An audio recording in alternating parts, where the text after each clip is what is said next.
Hey, I'm Rora. I'm Jane. And we are Birds of Clay. And we're here to talk all things Australian pottery and ceramic art. So put your kettle on and let's have a chat.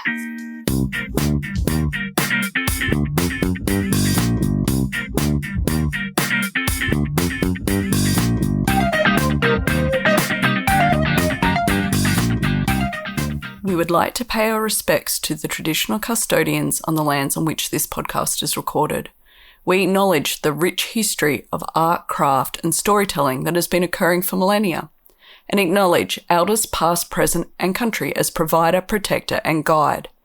Working with clay is intrinsically linked to country, and we would not be here without the care and connection that our First Nations peoples have shown for thousands of years on this continent we call Australia.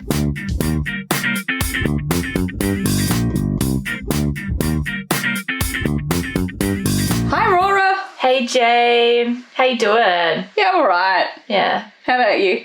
Yeah, I'm also good. Yeah, I mean, good. You didn't say good, but I'm all right. Yeah. It's been a bit of a wild couple of weeks for me, honestly. Yeah. The ups and downs of ceramics. And really rainy, and both of us trying to dry work and get work ready this week. And it's just been... How much humidity, Jane? 99%. 4 days. Impossible. I threw some bowls. When was it? Sunday morning. Yeah. And they are still too wet to take off their bats. For context, today is...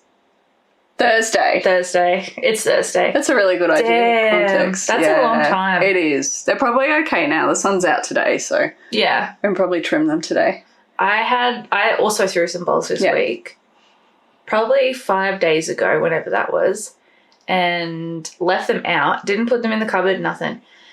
Didn't cover them, just left them out. Yeah. And they have just been the same amount wet since I made them. I had to put them in front of the fan all day yesterday to trim them this morning.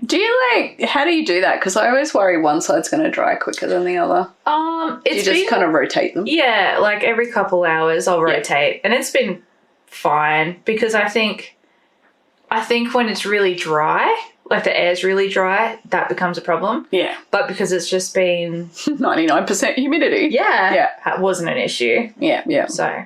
Yeah. Plus it was black and white marbled clay. So when I was trimming... I don't know about you, but when I trim marbled clay, it makes me dizzy. Does it? It's like an optical illusion, kind of. I'm doing it and I have to look up and things are, all twisty. Wow. Yeah, maybe it's just my poor eyesight. I don't know. That's really interesting. I haven't really worked with marble clay much, so... Yeah. Yeah, I'll have to give it a go. Keep up. Yeah, so I guess what's other news? Oh, You have news. I do have you news. Have good news. I am a finalist, shock horror, in the University of Southern Queensland's biannual art award. Yay! Why are you going to be shocked and horrid? Well, I think in our last chatty episode, I was like, oh yeah, applied last minute and chuck it in. It's one of those ones. It seems to be, what do they call it? Murphy's Law. Like the less you care, the more you're likely you are to get into something. So maybe it has been a journey though. So the work that yes, tell was us about chosen, the work. Tell us. Yeah, so it's 150 small cups that kind of are based on this idea around connection. So there was what was he? Oh, I forget, like an anthropologist or an ethno-psychologist or something like that. And his name was Robin Dunbar, and he came up with these ideas around kind of universal numbers around, I guess it was like the most people you can keep, meaningful connection with. Mm. And that number was 150. So the work came about after selling at the market and thinking about the connection I have when someone buys a cup, because people are like, oh, I love your mug, it's so like fine, the rim, and I'm like, oh, that's kind of intimate. It's kind of an intimate connection you have, and So, yeah, I just wanted to make a work about those kind of, I don't know, I'm not talking about it very well. No, you are. Basically, yeah, 150 cups, thinking about those connections with 150 people. So, yes, they're nice little cups. They've got like a copper kind of greeny blue glaze on the inside. And anyway, it's a lot of cups to move. Yeah. So I made them at uni. I made them at home, biscued them here, then took them into uni to glaze fire, and they have not left the studio at uni because they're just so many. And I had to get them over to the other side of uni, which was fine. I'm very grateful that I didn't have to move them far. And I made up this cool packaging. So they're well packaged, but as I was packaging them, I smashed one. Ah. Yeah, it's been a couple of weeks like that. I think 1 out of 150, that's pretty good. Look, people are going to count them. There'll be someone out there that will count them and know. So I was trying to, and this was on the Tuesday, and the work had to be delivered on the Friday. Ooh. So I was like, I'm going home, I'm throwing a cup. I did last year have a few extras, but I did put them on the Christmas market because I was just clearing my shelves. Yeah. And I remember selling some, but at uni I was like, I think there could be 1 or 2 on the shelf when I get home. And there was. Yay! So there was one little one left. So it is the replacement, the stand-in. Crisis averted. Yeah. I remember hearing you talk about this work and making it. I can't remember if you'd made it yet or you were going to, but you mentioned that if something goes wrong in the making and if there's an imperfect cup, it kind of represents how you can have imperfect connections with people as well. I really liked that. Or like, how it's not always straightforward. And yeah, there was a point where I was like, I could put in the broken cup, but it kind of felt not quite right. It looked really obviously like I'd accidentally broken it. Oh, okay, yeah. And look, our teachers were there and they were like, yeah, I don't think it works. Because when I threw the cups, I made 150 balls of porcelain. I think they were 200 grams each. That's so many. I'm thinking about that logistically. I did it in a week too. It was crazy. That's so many. Oh, yeah. But, you do these things to yourself. Yeah. And I wasn't going to do any more balls of clay than 150. And so I thought if I'm throwing one and it collapses. Yeah, that's right. So 2 of them did. And so they're in the collection, which is really cool. It's nice. As our great teacher David Usher says, it disrupts the collection, which is something he loves, is looking at disruption in a, I don't know, I think it's an interesting artistic device, I guess. Yeah. Yeah. Congratulations. So anyway, thank you. That was a long rant. I can't wait to do the opening and see your work. I know. I can't wait to. I think it's going to be really interesting. Yeah. It'll be really interesting to see how someone else displays my work too. I've never had that. Plinth-wise, yeah. Are they using the one you made? Maybe, because it now is being stored at uni. I'm not sure if I was meant to say that. I feel like it'd be the perfect plinth for it. Well, yeah, it's based on, that plinth was based exactly on the plinth that I show on at uni. So, yeah. How exciting. Yeah. So that is in a couple of weeks, that show? Yeah, really soon. The opening and the... 2 weeks. It's the night before we start driving to Golgong.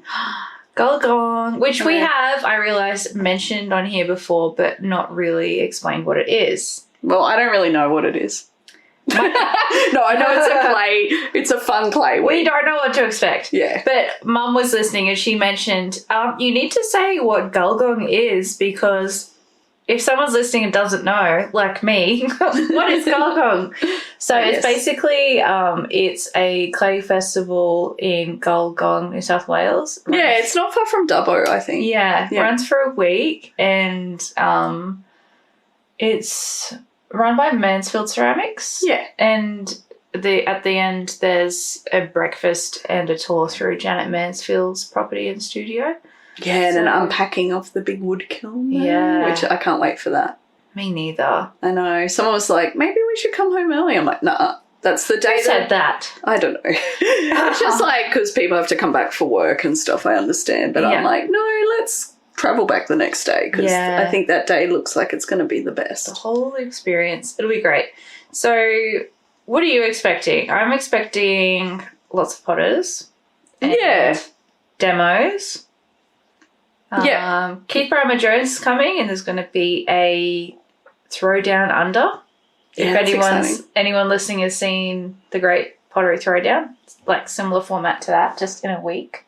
And in the beer garden of a pub, I think it's happening. I think there's a lot of pub adjacent festivities. I know. I like there was like in the program it said something like, "Don't go. Remember, it's the first night, and we need to pace ourselves" or something. Yeah. I have a feeling it might be an older crew. Yeah, which will be nice. Like, and very much about the craft and the like really hands-on tradition. Yeah, that's the right word. Yeah, I was thinking of pottery. So yeah, masters. So Keith Brymer Jones. We've also got Tim C. Yeah.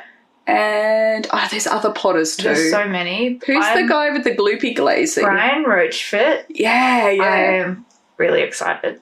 I know. I'm really excited. I made a couple of works in my bachelor's that were kind of inspired by his work. So I'm really keen to see him. And, you know, there's a lot of people out there doing big gloopy glazes right now, but he was, I guess, one of the first people really kind of exploring that and being really maximalist about it.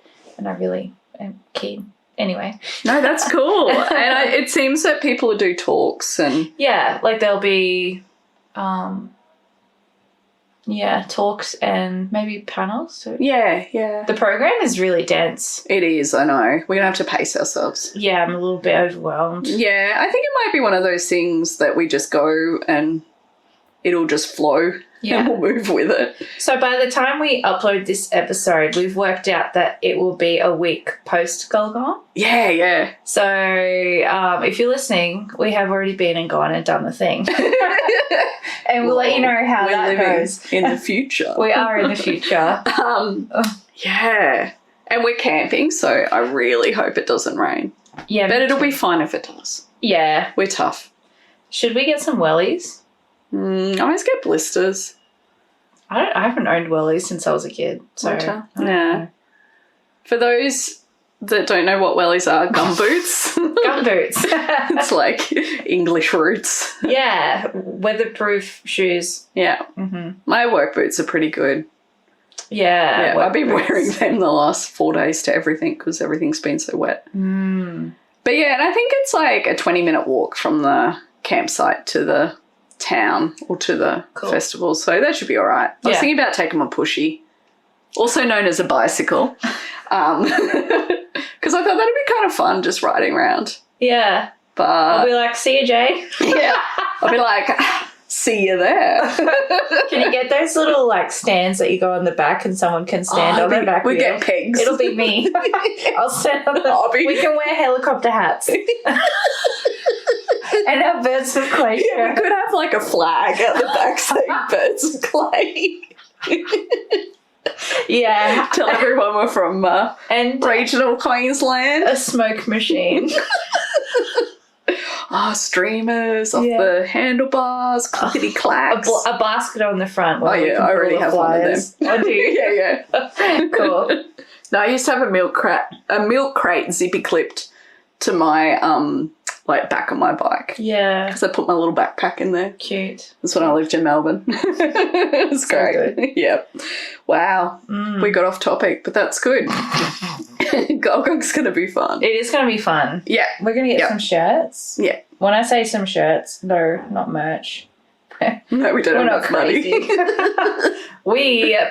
The two of us are going to wear shirts that say Birds of Clay. So. Yeah. People will be like, Birds of Clay, tell me more. What is that? Why are you wearing that shirt? I forgot to say, so we both did the farmers market last Saturday. Yeah. And there's this couple that always come up and have a chat. They're really great. Yeah. And, he always wants a really big oil bottle. And I've just still not made it big enough. Oh. And, but yeah, he's great. And he's like, I don't know, we got into a conversation. I said, we're doing a podcast. And they asked what it was called. And I said, Birds of Clay. And he's like, that's so good. And he started like singing or reciting Jim Morrison. Oh, nice. Yeah, from The Doors. Hell One of yeah. his poems is Birds of Prey. Yeah. But he, changed it to Birds of Clay. And I'm like, yes. Oh, my gosh. Too good. Yeah. Yeah. That is so good. We've got the Gen Xers in. It's good. Great. That's amazing. Yeah. Okay.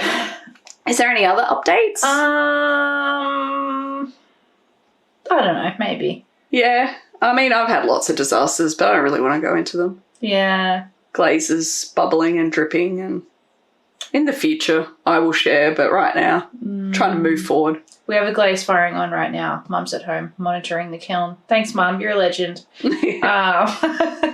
So hopefully some good things come out of it. Yep, I'm opening the kiln this afternoon at uni, and I've got lots of glaze tests, hopefully some for my functional work, which is exciting, and a whole lot of workshop stuff. I really hope it comes out okay.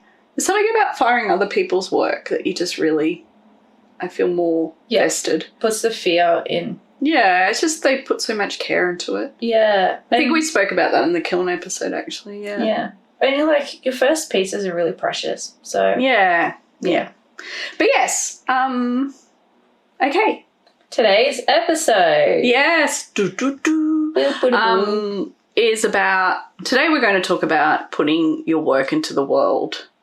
So I don't know for you, Rora, but for me, I never planned on putting my work into the world. I just started making pots and loved it. And then I started drowning in pots, and I'm like, what am I going to do with all these pots? So I decided, and people wanted them and were asking about them, so I decided to do a little stall at a local market, at the Queen's Park Market, and see how it went. Yeah, so that was my beginning. What about you? Like, when did you first kind of share your work with the world? It's probably a bit different because you went to uni. Yeah. Yeah. I think I'm pretty sure my first sharing work with the world, I think I started on Instagram, actually. Same kind of thing, because as soon as, you know, I could prolifically make with clay, I would do so.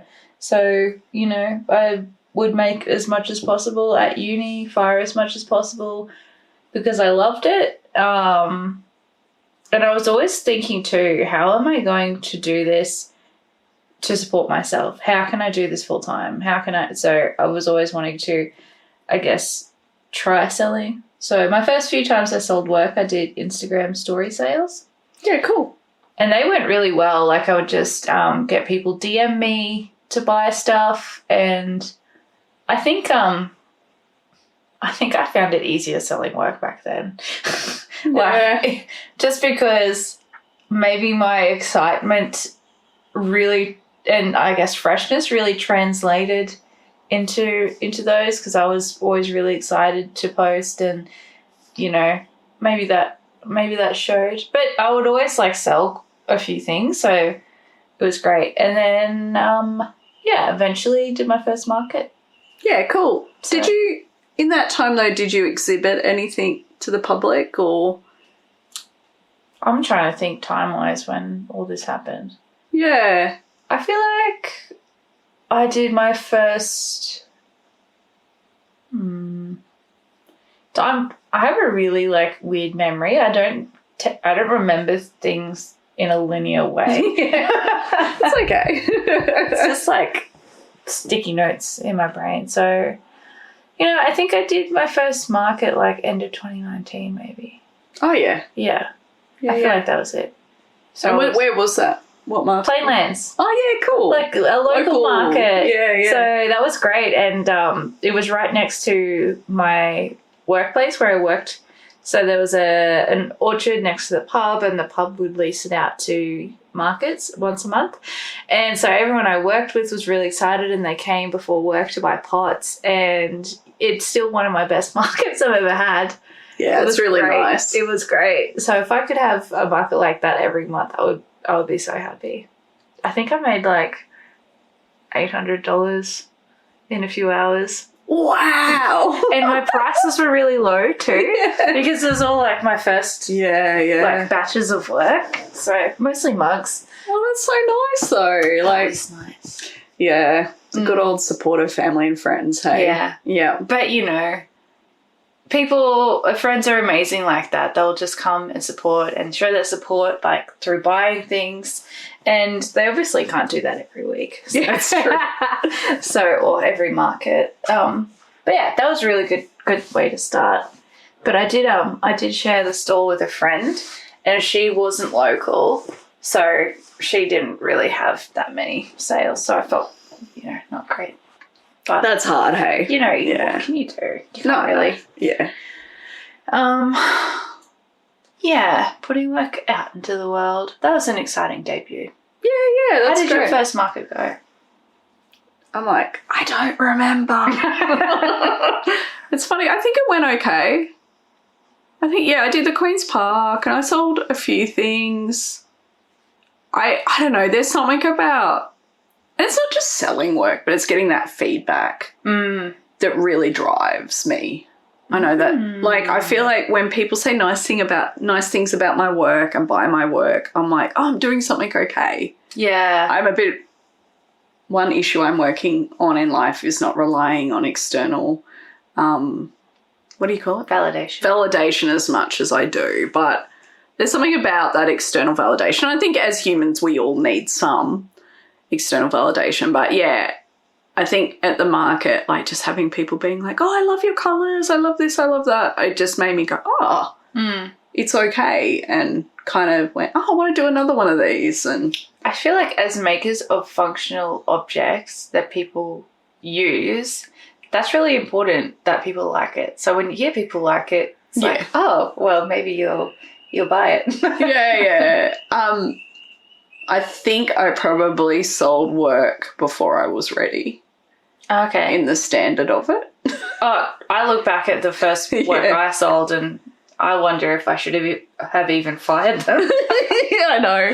It's funny, isn't it? But I feel like this conversation is had on lots of podcasts, especially some of the American ones, and everyone says the same. You got to start somewhere. You do. Though. And you're a bit naive. Yeah. And maybe our joy and passion just pushes us to keep going. Yeah. I do cringe about some of those pots in the world right now. Me too.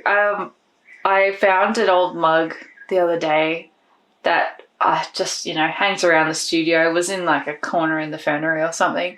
I picked it up and I thought, my goodness, I sold these. I really took people's money for these. But you know what? Like, that's our own standard being put on things too, where people just love something handmade and, I don't know if they're running their finger up and down going, it's a bit thick in the base. Yeah, I don't think I care. No, I don't think anyone cares except potters. Yeah. Have you ever had those people at the market that like go ding, ding on your work? You can always spot a potter straight away. It's in their eyes, the way they look at the work. They're like really calculating, kind of like, not in a bad way, they look at but really taking it in and also putting their hand in the pot and like touching the rim every time. They're always like putting it in, touching it, and it's funny, they don't usually strike up a conversation. Oh, really? I look at them and I go, you're a potter. Yeah. And then they talk to me. It's like they don't, I don't know. Like, I've had a few people undercover. Go, what cone do you fire to? I feel like that's what you say when you want to be like, I'm your people. I know what you do. Yeah. I'm always like, 6. Is that bad? Because some older potters like shake their heads. Oh, yeah. They believe in high fire. Yeah, which I understand vitrification, etc., but let's not get into that. We'll talk about that another day. So, did you do plain lanes because it was close? Yes. Yeah. Yes. And so you do a few markets now, hey? Well, yeah. And so what made you choose, or how did you find markets and do more? Well, the Plainland ones are monthly, and after we did a few of those, I say we, referencing my mum and I and sister, but we were like, oh, it'd be great if we could have ones that are more regular because they were once a month. And, initially Mum reached out to Robin at Toowoomba Farmers Market, and I was thinking, that's Toowoomba, that's too far away. Yeah. And now we do it every week, and we have been for a couple of years. So. Yeah. And so, was COVID in there? COVID was... It was just post-COVID when we started. Yeah, so when you reached out past. Yeah, because we started January. We're doing it 2 years, so 2021. Yeah. Is that right? Yeah, it would be. Yeah, that's right. Yeah. Yeah. Was that when you finished your undergrad? Yeah, I finished in 2020. Because that's when I started. Yeah. Yeah. Yeah. Yeah. So... Crazy. Is the Plainlands Market, is it like a craft? Or is it a bit of it's trash and treasure? Country market. Oh, yeah, a bit of everything. So there's some farmers, a couple artisans, like some, bit like crafty, hobbyist kind of people, some people selling secondhand stuff. A bit really all over the place. And it's changed hands a few times in the past couple of years. So each time we've gone, okay, we'll just give it another go. It's a completely different owner and organizer. And oh, wow. we have to get the vibe of a new person and kind of decide whether we want to go back or not.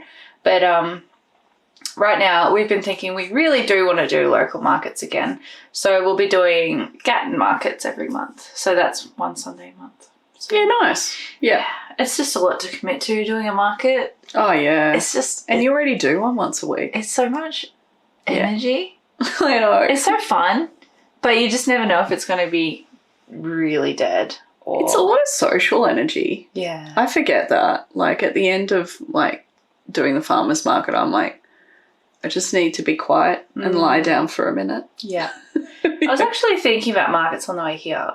And one thing I do really like about it, I had a friend ask me, if I could get someone else to go to a market, and just because I was stressed about time and energy, and she said, well, what if you got someone else to go sell your work? And I thought, no, it's really that connection that you have with the person that is buying your work, and that's really important, because they're interacting directly with the maker, and I think that's kind of the whole reason people go to markets. They want to buy directly from the farmer, directly from the maker, etc., etc. So that's one really great thing about markets. Yeah, I'm exactly the same. Like, sometimes my partner's like, I can do the market for you today. And I'm like, if I've double booked or something, and I'm like, no.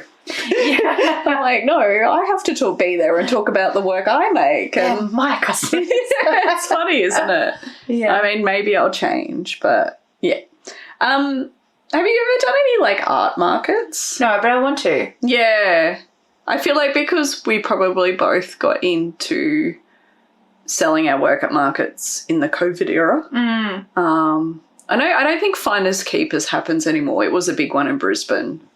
Yeah. A juried show, as they would say in America. While here, I don't feel like we have as many, like, a different culture here to America too. Like, they have the farmers markets, but they seem to have a lot of art markets. Yeah. Well, they call them shows. Shows, Shows, like selling at a show.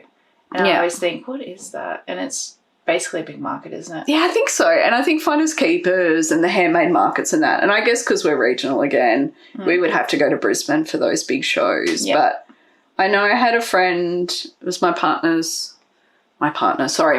partner. She made really amazing, like, handmade boutique kind of vintage underwear. Cool. And she sold it at Finders Keepers in Melbourne, and it was a huge deal. Cool. Like, it was really fancy market. And I see some pictures of those stalls. Sorry, I cut you off. No. And the stall is, like, architectural and designed, and it's got, like, big cutouts and shelves and proper signs, and I don't know. I think about the setup and just, it's intimidating. I know, but your setup's beautiful, and I feel like it matches your work. Oh, thank you. Because, you need to be yourself too. Yeah. Like, we don't make angular white pots either of us. Yeah. Which, I feel like those kind of setups, they're kind of that aesthetic, like a little different to the kind of organic forms and lots of rich colours and earthiness, and I don't know. Yeah. We'll get there. Yeah, definitely. But I've noticed there's a couple coming up in Brisbane. Like, there's a ceramics market. I want to do that one. Yeah, let's do it in November. Let's do it. When everything's on. In November. Shall we? Yeah, okay. Yep. Yep. November. it's going to be crazy. But yeah, I think that's another thing, like, for me when I think about doing markets, I've stopped doing the Queen's Park market just because of limited energy, and I've always found the farmers market in Toowoomba Better, yeah. I don't know. I think it's pottery and food go well together. They do. Yeah. And it's the kind of people that go as well. Queen's Park it's great. It's mostly, I guess, handmade items and artisanal stuff, which is great, but it draws less of a crowd. And then the people at the farmers market, a lot of people are there anyway because they're going to buy their veggies. They're there, every week, religiously out of routine. And then, I just need to pick up a gift. Or, and I think that's the benefit of you guys doing weekly, is that they'll know you're there. Yeah. Well, for me, I'm so random. Like last week I was up under the windmills. This week I'm going to be down in like Artisan Lane. So I'm also a bit of a treasure hunt every market that I do, like, where will Jane be? Yeah. But yeah, Queen's Park's interesting. I think it was a lot better, but when it was under the trees at the top of the park too. Yeah. It's also in a very harsh environment. Yeah, like, if it's windy. Windy, hot. Yeah. Anything, like, it's just right. It's in a paddock, basically. Basically, yeah. And it's just too much for me. Yeah. But our friend who sells jewellery, she does extremely well there. But it's almost, again, she does everyone. People know they come specifically for her jewellery, pretty much. Yeah. Well, she says she doesn't do as well as the farmers market, which is interesting. That is interesting. Yeah. Who knows? Yeah, consistency. But yeah, markets, we're pretty down with the markets, aren't we? Yeah. And you have been selling at a cafe, a local cafe. Yeah. So how'd you get into that? They actually approached me. Ooh, isn't that nice? That is nice. I used to go I still do have brekkie there a fair bit. It's a really gorgeous little cafe. And I just got chatting with some of the staff. There's a girl there who's, a woman there who is a silversmith and does just beautiful jewellery. And we talked about her work. I was there with my friend that sells jewellery, so they got into a deep conversation. Right. And then we just, you just keep going to the same cafe, you get to know them. And she found out that I was a potter. And so then she mentioned to the owners. The owners are amazing. Part of their business strategy was to support local artists. And the amazing thing about it is that they would only take 10% commission. That is amazing. Yeah, so I felt that I could sell my work at the same cost at the market as the cafe. Yeah. Because I don't know, what do you think about this? Like, do you think you can sell your work for two different prices in the same town? No. No. I think that's unfair to, if you're passing your work on or to a wholesaler or a cafe or something, you don't want to then go and sell the same thing for less if they have to put a markup on it, because you are then undercutting them and therefore getting less sales and business yourself anyway, because it's still your product. Does that make sense? Yeah, and I think sometimes, like, maybe the customer would be upset if they saw the same thing for cheaper at the market that they just bought at the cafe. Yeah. I don't know, it's a big thing, and I think this is something that stopped me from doing wholesale.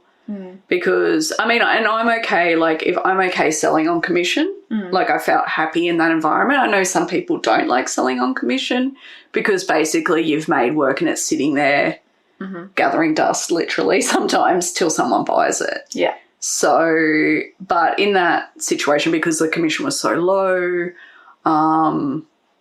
it felt like a really good deal to me. Yeah. And like the communication and everything was good with the cafe. Yeah. Fantastic. Easy.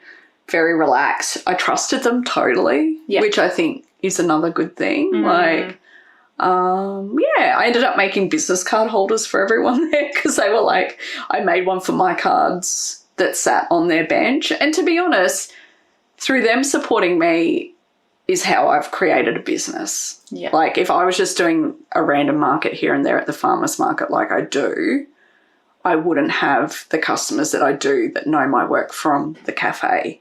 So, and they supported me on social media. A lot of people come to my stall at the farmers markets were like, oh, we know your work from the cafe. Yeah, cool. So 10% was nothing. That's yeah, like the advertising, the connections, even just selling of the work and displaying it, everything was 10% was beautiful. Because, you also have to think when you do a market, there's the market cost, the time to set up, the fuel to get there, all that stuff. So to me, I thought that 10% kind of evened out. Yeah. If that makes sense? Yeah, totally. Yeah. Have you sold any work on commission? Or in a retail situation? Funny you say that. I actually do have some work somewhere in Toowoomba, and I really need to reach out and contact the owner of the shop because I haven't heard anything in a long time. And my friend went into the shop with a friend recently, and her friend purchased something of mine. Yeah. And I just haven't heard anything. Uh-oh. Squat. But I know that I need to take some kind of responsibility and reach out and check on my stock as well. So I have feelings about that. Like maybe I haven't, taken enough responsibility, and so therefore avoid it. And I am a serial avoider. If I avoid something for long enough, it'll just become impossible to approach. Anyway, but it's a bit of an overshare about me. No. And I actually, I told all the wonderful things about selling in the cafe, but that's something I found hard is I tried to get in and check stock, but they'd always be like, Jane, we're low again. And I'd be like, I've got to make more and I don't have it. And they're really good at reaching out, but I felt that really I should have been on it. I should have been checking stock and even dusting the stuff that had sat there for 2 weeks and tidied up the display. But they did a fantastic job. They didn't care, but it is hard, how much of that is your responsibility and how much of that is the person who's running the shop. And I think when they're taking 10% commission, it's shared, but if they're taking 25 to 50%, then I think it's kind of probably more up to the shop to make sure your stuff is displayed well. Yeah, it's been a really long time, and the shop has moved location, so I really need to reach out because I've got some big vases there. Yeah. What's their commission percentage? 25. Yeah. Yeah, I think it's kind of on them as well. Yeah. And have you been paid for anything? After the first couple months, yes, there was, but that was a year ago. That's okay. Yeah. Okay. Yeah. But it's about them communicating with you too.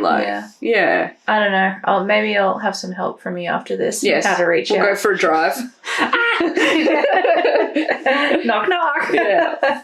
So what about wholesale? Have you done any wholesale? I have done a bit of wholesale. Yeah. So before I was, right when I got my kiln, I thought, okay, a really good thing for me to get into right now is going to be jewellery because I can make lots, material cost is low, a little bit goes a long way. And it was something I wanted to try. So I made a few batches of earrings, and a local shop that I was a regular at, it was a giftware, artisanal kind of shop called Potato Studio in Laidley. And she loves ceramics. She has a history in glass and jewelry making, the owner. And she followed me on Instagram and was kind of following my journey, in uni and seeing that I was doing stuff with clay, and reached out and was like, oh, I would love to sell some of your stuff in here one day. And at the time I thought, wow, that would be so amazing. But my stuff is not good enough. Oh. I was in uni, I barely knew anything about clay. But I'm still in uni. Yeah, but you know stuff about clay.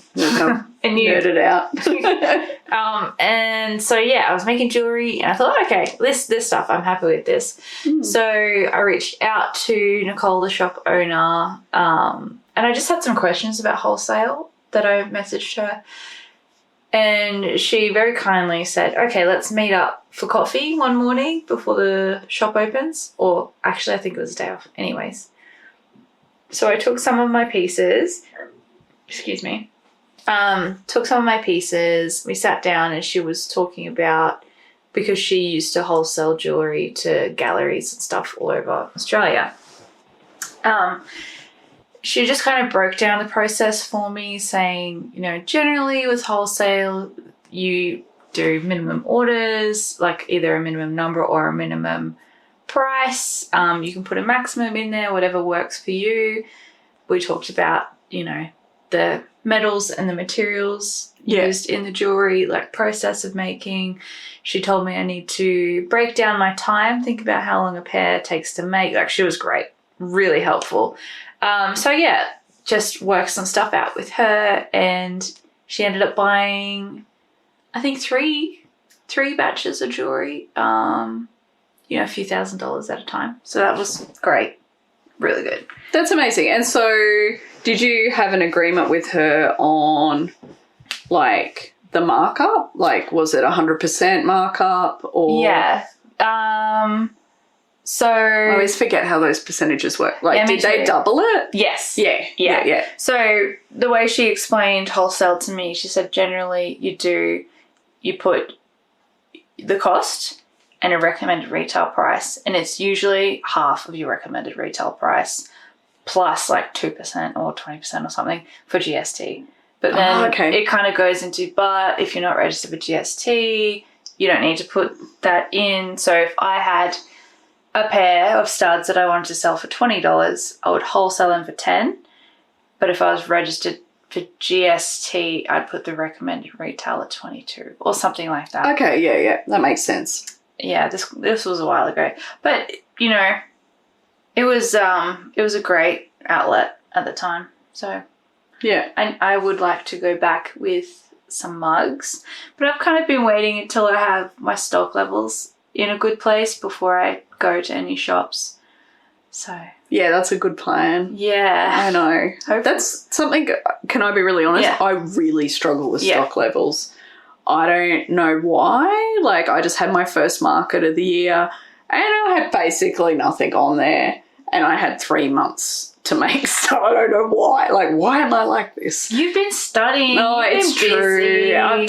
I think managing many jobs is a lot. And I've also had wheel issues, kiln issues. My space is chaos. I think we're getting there on the space. I think there's a plan nutted out with the residents of the house. Not the rats, just me and my partner. That was part of the plan, is getting rid of the bush rats. Yeah. But yeah, anyway, off track. So yeah, wholesale, selling on commission. I think, you got to make them work for you. Do you want to do wholesale? No. Okay. How come? Well, my prices are low. I know, everyone tells me. And it wouldn't be worth my while, half of what I'm retailing for. Yeah. I also don't think I'm a production potter. Yeah. That's like one of the, to make it worth it is to be able to make a large quantity. Yeah. Yeah. I mean, maybe if it was something like tumblers. Yeah. You know, like something like that was easy to throw. I say I'm not a production potter yet. I started this talk about throwing 150 cups, which I really enjoyed, but I don't know, like, making lots of mugs is so time consuming. I know mugs is what people want. It really is. It really is. So, yeah, look, I don't think wholesale's my journey. Yeah. I'm even like, this is going to come as a bit of a surprise, and I'm not sure. It's very fresh for me. I'm not even sure if I want to sell at the market. Yeah. Mic drop. I know, mic drop. Excuse me? Yeah, I don't know. Like, I was just thinking the other day, but then I did the market and I enjoyed it. So, but I'm like, do I even sell functional work? Is this me? I'm in a real, like, identity crisis at the moment. Yeah. I don't know. I was like, do I want to just... What is driving you away from wanting to do that? There's probably a few things. I've had lots of kiln disasters. I need new elements. It's a lot of money. I had some negative feedback in the community. You know about this. Oh, that. Okay. It just kind of, I don't know, just set me back a bit. And it was okay, but I don't know. And also environmentally, I'm like, do I need to make lots and lots of objects and put them in the world? Or do I just need to make, like, I don't know. And I'm also really quite burnt out. Yeah. And I'm like, it's a slog. Yeah. Making functional wear. I don't know. As I said, I'm really, like, I'm in this at the moment. Yeah. It's a question. I probably will keep doing it, but I'm just, questioning a lot of things right Questioning a lot of things, questioning where I'm going in my life. Because I'm also earning nothing. Yeah. And I'm busting a gut. I have been thinking about that too a little bit post our last interview that we did. Yeah. Which will be released by the time this comes out. So we can say it. Yeah, Chris can. Yeah. I was like... So talking with Sarah and Shannon and just seeing the amount of time they spend with each piece. Yes, that's a huge part of it. And then the contrast in producing lots of work in my own studio and thinking, wow, they really are like putting so much time and like focus and intimacy into each single piece they do, and they produce less. And it made me think about my output. But also, I really enjoy making lots of things. You do, hey? You love that production kind of element, yeah. So it's kind of this, like exactly what you said about thinking about how much you put out into the world and how much does the world actually need. Yeah. Yeah, I've been thinking about it. I think Shannon Garson's a great example where she does make beautiful functional wear and there's a design she's kind of developed, but they're not cheap. No. Which is good because there's so much time and effort put. And they're like, you'd buy a bowl and that would be your special bowl. Yeah. And I feel like you're pushing towards that definitely more with your prices and the quality of your work that you're creating. Like you're creating really high quality functional work. You are. And Thank you. I think, that's when you can kind of push towards that higher end.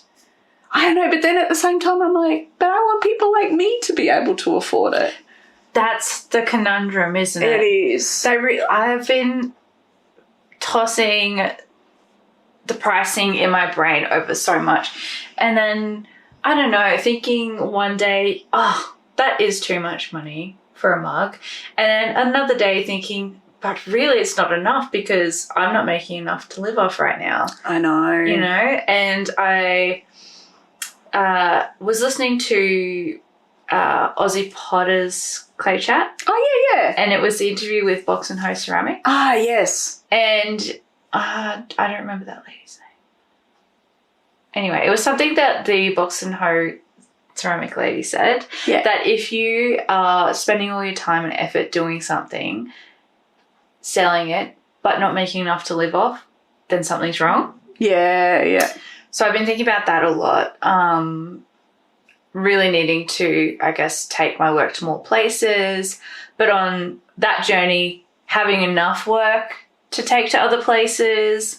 And then, just the pricing too is really hard because this current batch of mugs that I've been working on will be $60 each. Yeah, great. They're really big. Yeah. They're Stoneware clay, and I'm driving them down to Nerang, for context, which is almost 2 hours away. Is it? Yeah. Yeah. To fire and pay for that firing. Well, it's reduction fired too, isn't it? Yeah. Yeah. Cone 10 reduction fire in Bill Powell's kiln. So I'm paying for that service of Bill firing the kiln and using Bill's amazing glazes and then going and bringing them back home. So, like, there's a lot more cost involved in making those. Do you know what's a cost I had never thought of till I lost a whole kiln load to a runny crap glaze last week? Was the failures. Like, I've never, so I lost a whole kiln of stuff that can't be recovered. It melted, it bottoms popped off, it was a disaster. And I thought, failure rate's really high and we probably need to put some of that labour into our costs as well. And It's not that I really did anything wrong. It was just a glaze mistake. And and I even tested it and I don't even know why. I'm still trying to work that out. But, I guess they call it shrinkage in retail, That's actually a really big part of our cost. It is. Yeah. So much. Yeah. So many. So $400 for a mug, I believe. I don't know. Do you ever get afraid of telling people your prices when they ask? My prices probably aren't high enough to be like that. I did see someone pick up a raku little dish and asked how much it was because I forgot to price them on the store. And I said $15 and they like gave me a look and put it down. And I'm like, come on. Yeah, come on. Like, yes, it's a tiny dish, but $15? Mate. That's like go over to pastry. the pastry. I was just thinking that. You'll go buy a $15 pastry. I know. That'll be gone in 2 minutes, but you won't. And it was for a jewellery, and I'm like, oh my goodness. The jewellery you're putting in it is probably like $400 plus. You know? But anyway, like, and I did wonder, I've thought about that a little bit because I know, Kookaburra, I do know that some people say sometimes low prices are off-putting. Like, I don't know, where did I hear that? Somebody was saying that they doubled their price once and sold more. Really? Yeah. Wow. But maybe just because then people are like, ooh, this is quality. Yeah. So I don't know. It's tricky. It is. It is so tricky. Yeah, it is. But, you know, we're doing it. So I guess the other thing that we haven't spoken about is where to put your work is the gallery space. Yeah. So, galleries. Galleries. Have you ever sold work in a gallery? Once. Yeah. Yeah. Tell us more, Rora. So I had a solo show in 2021 at Toowoomba Regional Art Gallery in the Cam Robertson Gallery, and that was really awesome. I was very excited for that because, you know, you apply and then COVID happens and then it's over a year since you've applied. So yeah, had that show and I had a bunch of like bodily themed sculptures, all pink and white, and I used some like boudoir furniture that I painted pink as plinths, and it was kind of meant to be this like intimate bodily space. So you're walking in and there's some bedroom furniture and you kind of feel like you're in some way really personal.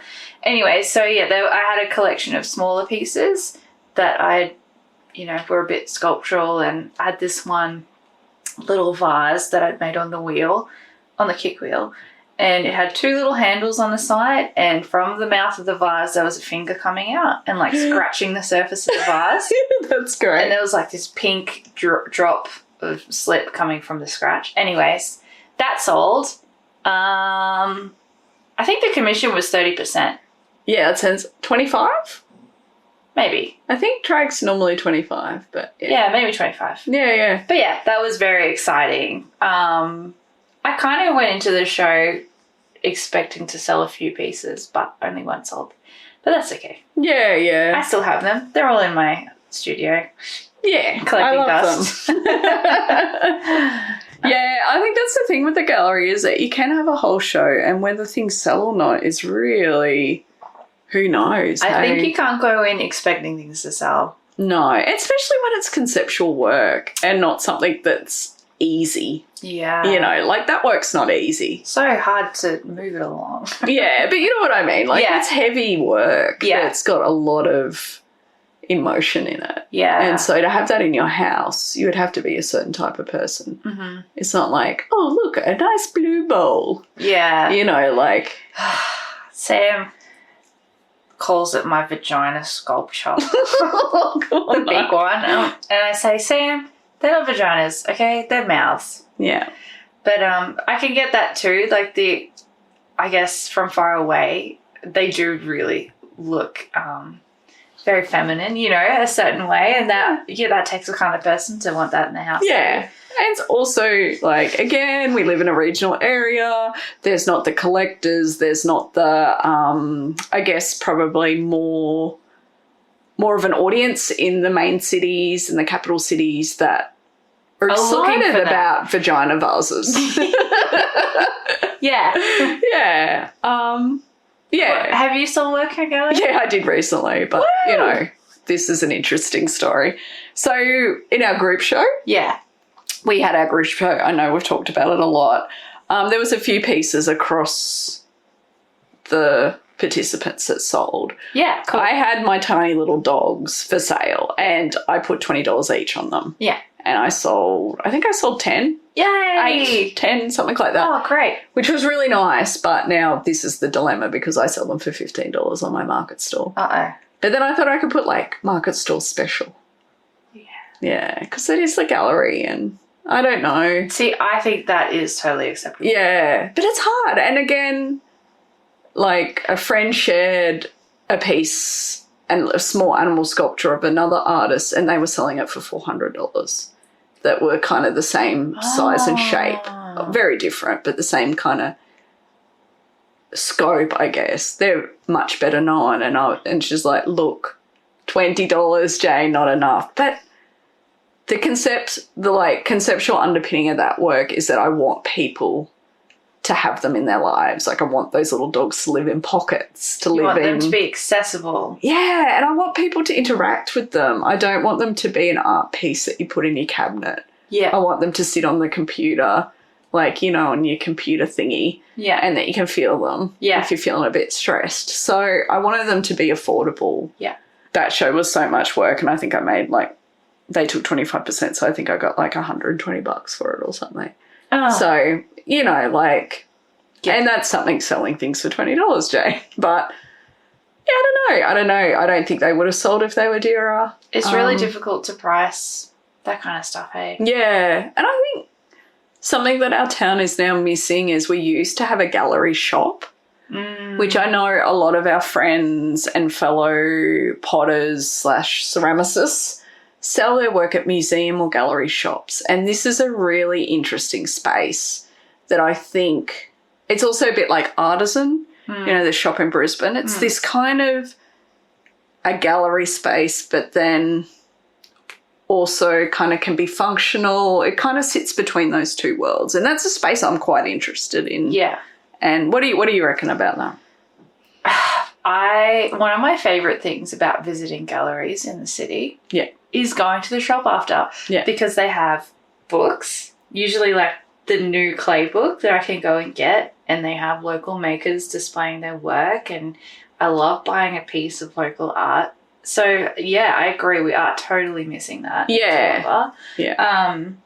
Because, yeah, it's just like the best. It's like the cherry on top of the gallery visit. It's also like a lot of museums and galleries you go to, work's not for sale or it's outside of your ability to buy. And so it's really nice to go to the store and buy a postcard of it. Right. Or a little trinket just to remember that really beautiful experience you had. And it's like, look, it's not just about capitalism. It's about this kind of engaging and interacting. I always feel in gallery shops, you know, they sell the quirkiest, weirdest things, and I always feel like I'm walking into a space where I belong, kind of. Yeah. Like, it's quirky, it's weird, like some of the things in there don't really make sense, but it's awesome. It's an experience, like, in itself, just being in there and looking through everything. Yeah, and it kind of, I guess it sits between the market and the gallery, where I feel like you can interact more with those items. Yeah. And you can have them in your house and you can use them. And it's kind of this beautiful space that's, as you said, weird and quirky, but also sometimes has a function and is affordable, can be in your house. Like, I don't know, it's weird, kind of, you know, a lot of people feel intimidated in the gallery space, like reading the didactic and not really understanding the language used, or seeing really conceptual work and not understanding it. And then you walk into the gallery shop and you're like, this space is for me. Yeah, how interesting. I can interact with this space. These things I can access them and buy them, and, you know. Yeah, it's different. Yeah. So anyway, that's maybe what I'm thinking about, and there's an opportunity that I know we've both put our hat in the ring. Is that the saying? Yeah. I'm good at mixed in the pie. I'm good at mixed metaphors. Getting into some of those spaces. So there's a space in Brisbane that we've both put our work into, potentially being in a emerging artist show. Hey. When do we find out about that? Oh, I don't know. I don't think it'll be for a while because the show's not till like later. It's Artisan, by the way, I think we can say. Yeah. But I kind of, thinking about that, I was like, I think that's where I want to, like, aim my work. Yeah. Yeah, is that kind of... I like that. Yeah, yeah, the gallery shop. Yeah, I think that kind of also fits in with the making style, I guess you're considering like making less and more thoughtful objects. Yeah. That kind of model would be really good. Yeah. I don't know though. Yeah. So that's galleries and gallery shops. I'd love to open a little gallery kind of shop, but anyway, it won't happen. This week anyway. And I guess the other big place where we can put our work into the world is through art prizes. Yeah. The contentious art prize. I feel like we'll do a deep dive into art prizes at the moment. And also art prizes have a prize. Yeah. Which would be amazing. Generally pretty big. Yeah, it would be nice. But what do you think about art prizes, Rora? I don't know. See, I've entered, I guess, maybe 7-ish over the past 2 years. And I've only really started doing that the past 2 years.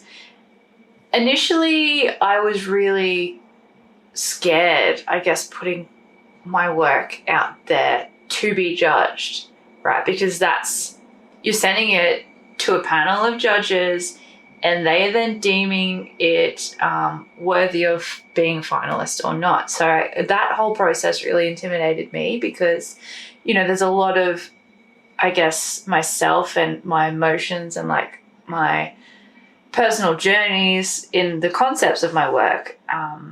So I was really kind of worried about being that vulnerable and putting my work out there to be potentially rejected. And, you know, I have had 100% rejection rate so far, which is fine. Is actually really normal. Yeah. Like, after that first application I had a lot of fear about that. And then after the rejection came, I was kind of like, oh well. Next one. Yeah, you know, it really didn't bother me as much as, I guess, you know, the fear I projected into it wasn't the reality. I wasn't cut up or anything. So just kinda like, oh well, keep rolling. It can be hard though. Like, I know I got rejected for one. I don't know why. I was like this, I'm a shoo-in. I was like, definitely this work. Yeah. I'll rock this. I'll win the top prize. Yeah. Why was I thinking that? I don't know. And I never think like that. But this one, I don't know. I was just like, yep.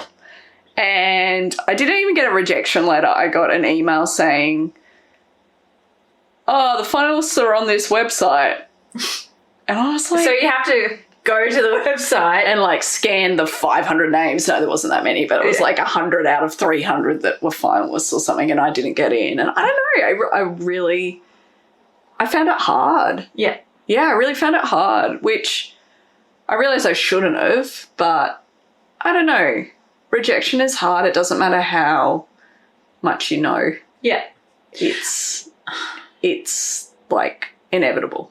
Yeah. I think, you know, I didn't really... I always have that hope that I'll be a finalist because I think, you know, that'll make sense because I really believe in what I'm doing. Yeah, so, yeah. Of course, other people will see that, but that's not true, you know. And you're always, I guess, appealing to taste, and you know, there's, you know, usually 5 or so people on a judging panel, all with broadly different tastes and different, I guess, ideas around art and, you know, different history in art. So you just never know as well. It's always going to be a surprise. Yeah. Hey, I heard some feedback from the Uni Art Prize, which I thought was really interesting. They said that the photos and how people wrote about their work were really a big player in the finalists. Yeah. And so I'm like, oh, that's good to know. Yeah. And as someone who has worked in a gallery and proofread artist statements, like... I need you to proofread mine. like some of these artist statements, someone had not proofread and had like cut and pasted the same paragraph twice, you know. And I think the Uni Art Prize was really interesting because you had to sum it up in 50 words. Yeah. Which is incredibly hard. I really liked that. I liked it too because you had to just be like on point. But it's good to know. And I think photos, especially with ceramics, really make or break your work. Yeah. I know, we need to make friends with a photographer who likes mugs and do trades. Yeah. Yeah. Yeah. The photos is really difficult. Yeah, I don't know. Look, I've applied for, like I said, an amount of art prizes. And it's hard too because I guess as a student or as an artist, you don't really have so many funds to allocate to those kinds of things. I know, because it costs money to enter a prize. Except I think there's one coming up that doesn't, the Fair Home one. Oh, great. Yeah, I think we should. Yeah, I think we should put our work into that. Yeah. Yeah. But yeah, it can be quite confronting and depressing being rejected.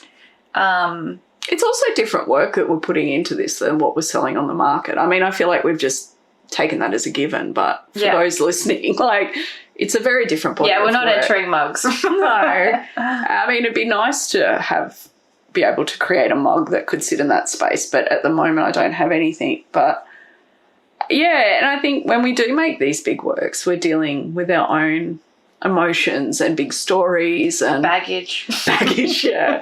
And so to put that into a world that's like, here's my vulnerability, and then get rejected, it's really different to someone walking past and going, $6 for a mug, not for me. Yeah. I don't know, I think it's different. Yeah. I did have a hard time. Look, it didn't last too long, but with the last rejection I had, because I don't know, it was the one that I kind of thought, oh, for sure, like, I'll get into this one. I've had all these rejections up until this point, but this is the one that I'll be a finalist. And it's like you said, when you really think you're going to get something, you don't get it. But then, I don't know, that one you were put in a very hard position too, I think. Anyway, we probably shouldn't talk about it in detail, but I'll just mention the work that was like advertising. The prize was your work. Was mine. Yeah. And that would have been the work that I entered, but I felt I couldn't because it was an image that was used to promote the prize. Yeah. So, But, like you said, maybe my artist statements, like the writing played a big part, so maybe my artist statements weren't great. I don't know. Yeah, look, who knows? And the other thing is that might just be someone on the panel's like, nah, don't like that. Yeah. Because they don't like spikes. Yeah. Like... Oh, it's too punk. Yeah, and that's it. You're written off. Yeah. And, yeah, you just don't know. Yeah. Oh, well, there's more. There's always more art prizes. So. Yeah, there's heaps at the moment. It is difficult. I feel like, you really have to confront, I guess, your ideas about your work and, yeah, I don't know. I guess you kind of can't be too personal with it because there's always so many people applying. Yeah. And there's so few that get through. Totally. Yeah, just keep swimming. Just whoever's listening, don't ever dim your light. You just keep shining. Yeah. And find good clay buddies to, like... Build you up and to bounce off with photos and statements and what markets and all that stuff. I think doing this all alone, like putting your work out into the world, is being vulnerable, and make sure you got a good team around you. It's like what Sarah said too. Like, I really took that advice on. Seek critique. Yeah. I feel like we should have a critique session. Yeah, let's do it. Yeah. We'll do it with... maybe we could do a video one. A video critique. Yeah. Because I feel like if we did it on the podcast, people would want to know. Or we could just put photos of It's not visual enough, is it? No. Like the podcast. But you know how I feel about videos. Yeah. Yeah. Yeah. Oh my goodness. I feel like we should say goodbye. Have we been gas bagging for that long? An hour and 10 minutes. We can chat pretty well. Far out, we waffle on, don't we? Yeah. Okay, let's wrap it up. Yeah. Thanks for listening. We'll fill you in on Gulgong next time. Yeah. Can't wait. Yeah. Okay. Bye. Bye.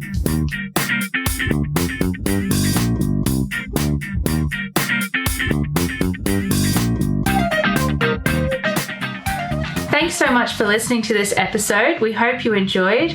You can find us on Instagram at birdsofclay_podcast. Please feel free to send us any questions or comments. And if you could leave us a review on whatever platform you're listening on, that would be amazing. We'll see you next time.